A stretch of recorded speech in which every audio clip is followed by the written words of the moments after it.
Assalamualaikum warahmatullahi wabarakatuh. Perkenalkan, nama saya Herman Siswadi. Saya bekerja di Badan Kes Bangpol yang membidangi masalah kewaspadaan nasional dan penanganan konflik. Baik, pada kesempatan ini saya akan mempresentasikan terkait dengan hubungan kelembagaan. Sejarah panjang perkembangan peraturan tentang pemerintahan daerah ditandai dengan 3 masa orde kepemerintahan, yaitu masa orde lama, masa orde baru, dan masa reformasi. Yang mana masa orde lama ditandai dengan dibentuknya undang-undang untuk pemerintahan daerah, yaitu terdapat 4 undang-undang dalam penyelenggaraan pemerintahan pada masa orde lama, yaitu Undang-Undang Nomor 1 Tahun 1945, Undang-Undang Nomor 8 Tahun 1948, Undang-Undang Nomor 1 Tahun 1957, dan Undang-Undang Nomor 22 Tahun 1965. Dari perjalanan pengaturan terkait dengan pemerintahan daerah pada masa orde lama ini, kelihatan sekali penyelenggaraan pemerintahan sangat tidak efektif dan terjadi perubahan terhadap peraturan perundang-undangan untuk penyelenggaraan pemerintahan daerah. Selanjutnya, masa orde baru ditandai dengan pergeseran dari Undang-Undang Nomor 22 Tahun 65 dan ke Undang-Undang Nomor 5 Tahun 1974. Undang-Undang 5 Tahun 1974 ini menata kembali urusan pemerintahan, penyelenggaraan pemerintahan di daerah.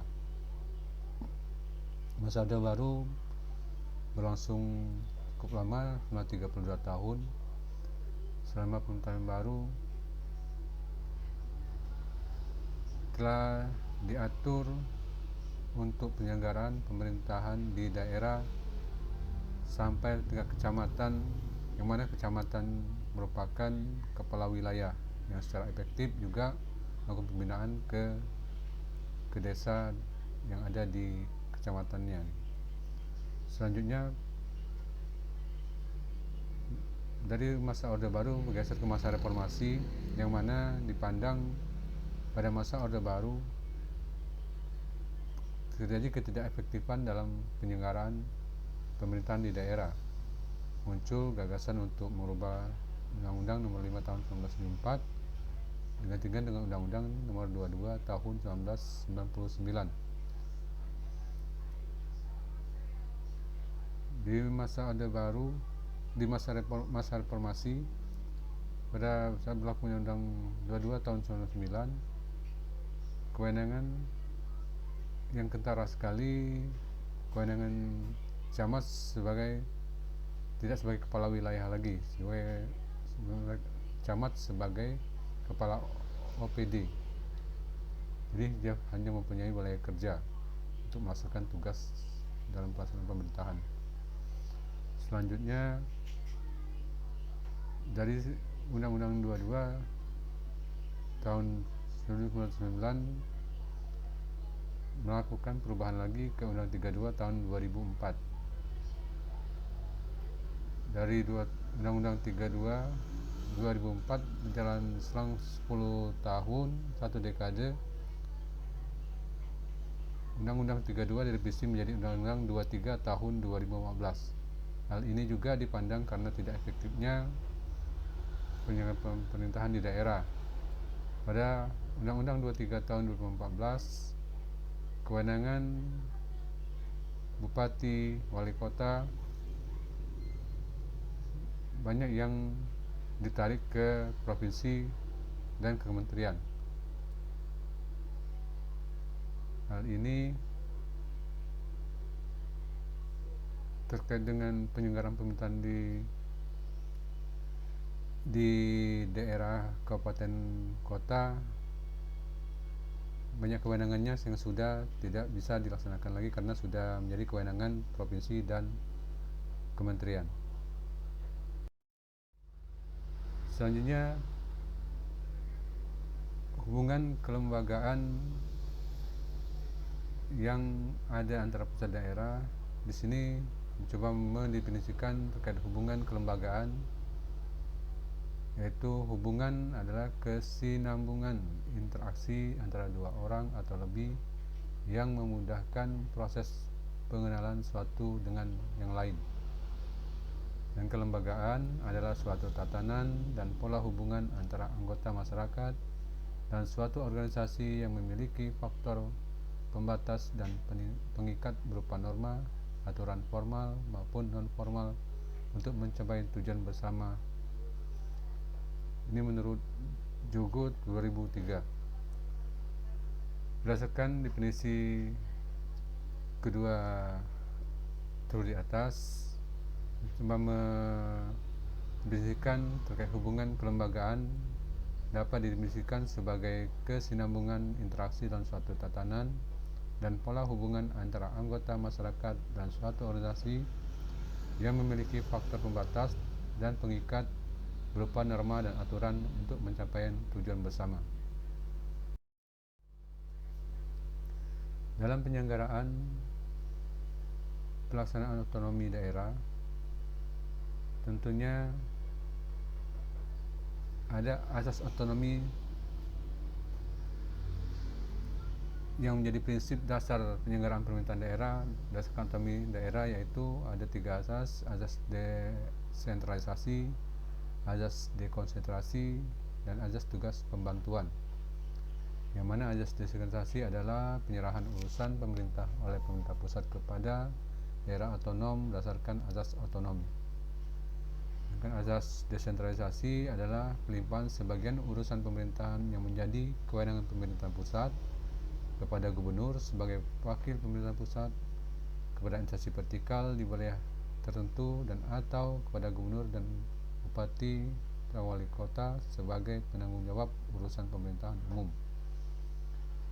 Dan asas tugas pembantuan adalah penugasan dari pemerintah pusat kepada daerah otonom untuk melaksanakan sebagian urusan pemerintahan yang menjadi kewenangan pemerintah pusat atau dari pemerintah daerah provinsi kepada daerah kabupaten kota untuk melaksanakan sebagian urusan pemerintahan yang menjadi kewenangan daerah provinsi. Dalam pelaksanaan desentralisasi otonomi daerah, ini terlepas dari masalah politik yang ada di masing-masing daerah. Implementasi politik desentralisasi daerah yaitu ada 3 daerah otonomi yang bersifat istimewa, yang mana hal ini di daerah dan prakteknya ini dilaksanakan di Provinsi Aceh Darussalam dan daerah istimewa Yogyakarta dengan keistimewaan masing-masing. Kedua daerah otonomi khusus ini diberlakukan untuk daerah DKI, daerah Papua dan Papua Barat. Selanjutnya daerah otonomi yang umumnya diserahkan ke daerah kabupaten kota dan provinsi yang ada di seluruh Indonesia. Dalam penyelenggaraan pemerintahan daerah, tentunya masing-masing daerah harus dapat mengoptimalkan sumber daya alam, sumber daya yang mereka, segala potensi yang mereka miliki, yaitu melalui kerjasama daerah. Adapun isu strategis dalam kerjasama daerah yaitu terkait dengan kerjasama yang merupakan substansi pokok dari kolaborasi, merupakan sesuatu yang secara prosedural administratif harus disepakati para pihak. Jadi di sini untuk melaksanakan kerjasama antar daerah, masing-masing daerah yang akan bekerjasama harus melalui prosedur dan administrasi yang harus mereka siapkan untuk melaksanakan kerjasama tersebut. Isu selanjutnya terkait dengan bagaimana pemerintah mengatur kerjasama ini agar semua pihak menjadi jelas komitmennya dalam mencapai hasil optimal, sehingga jelas kontribusi dari berbagai pihak yang melakukan kerjasama. Ini dimaksudkan dengan adanya aturan yang mengatur kerjasama antar daerah, pihak ketiga dan lain-lainnya, artinya jelas, diatur dengan jelas, dan masing-masing daerah yang bekerjasama harus berkomitmen untuk dapat melaksanakan apa-apa yang sudah menjadi kesepakatan dalam kerjasama tersebut. Selanjutnya, kerjasama antar daerah. Di era otonomi daerah sekarang ini sungguh sangat penting untuk mewujudkan daya saing daerah dan menularkan inovasi melalui aplikasi model inovasi yang telah berhasil dikembangkan oleh daerah lain. Jadi kejelihan dari masing-masing kepala daerah untuk dapat bekerjasama dengan daerah-daerah yang sudah lebih baik, yang sudah lebih berkembang, lebih maju, untuk dapat melakukan kerjasama dengan daerah tersebut agar daerah-daerah yang masih belum dapat mengoptimalkan potensi yang ada dapat belajar dari daerah-daerah yang sudah lebih baik. Sekian paparan dari saya. Mohon maaf atau ada salah dalam penyampaian kami akhiri. Wabillahi taufiq wal hidayah. Wassalamualaikum warahmatullahi wabarakatuh.